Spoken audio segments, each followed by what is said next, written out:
guillotine. Holy shit! Wait a minute.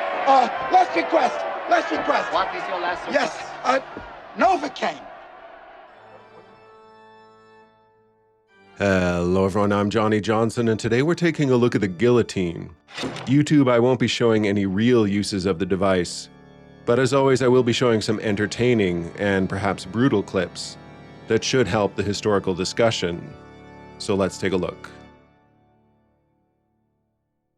The guillotine is a famous execution device with endless representations in the media.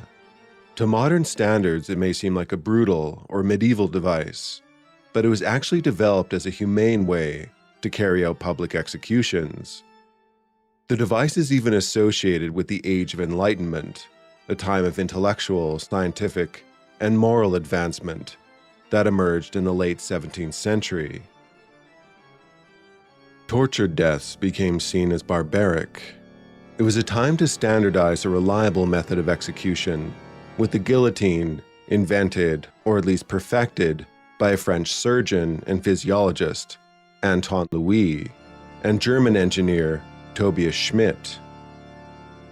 It was a French physician, Joseph Énius Guillotine, who proposed to the French National Assembly in 1789 that capital punishment be standardized by the most humane method, and that cruel methods like use of the breaking wheel be banned. The French National Assembly agreed to find a common and painless execution method that could be equally used for all condemned people, regardless of their class.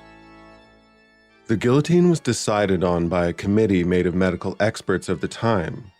The committee analyzed similar devices used historically throughout Europe. Many of these designs were imperfect, often crushing the neck, and did not reliably provide a clean chop. The most efficient change to those designs that preceded the guillotine was the angled edge of the oblique blade, far more effective than early crescent blade designs. A blade with a 45-degree angle when it falls straight down allows the slanted edge to slice, concentrating the edge force onto a smaller portion of the neck as the blade travels through it. Further enhancing the design was its tall frame and heavy mounting, ensuring the blade fell with high velocity and force. A secure fixed position aligned the neck with the blade. Though the guillotine was used throughout Europe at different times, it is most associated with the Reign of Terror, lasting from 1793 to 1794, the bloodiest phase of the French Revolution. At least 17,000 people were officially executed during this time. Executions became part of normal French culture and even tourist attractions.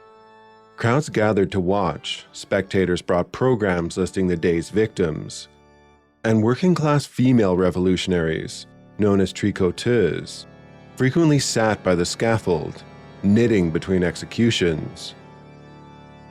The sheer volume of executions some of these guillotines were used for exposed some weaknesses in the design.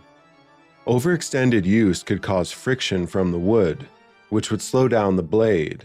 Wooden tracks could swell or even be congested by debris and blood.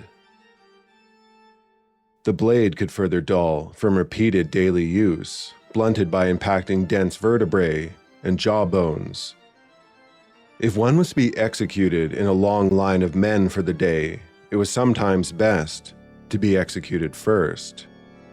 Ultimately, King Louis XVI, who helped usher in this new method of execution for his subjects, died by the device on January 21st, 1793, as did Marie Antoinette on October 16th, 1793. The last lawful execution by guillotine took place on September 10, 1977, in Marseille, France. The individual executed was a Tunisian convicted of murder and torture. This marked the end of the guillotine's use, and France formally abolished the death penalty in 1981.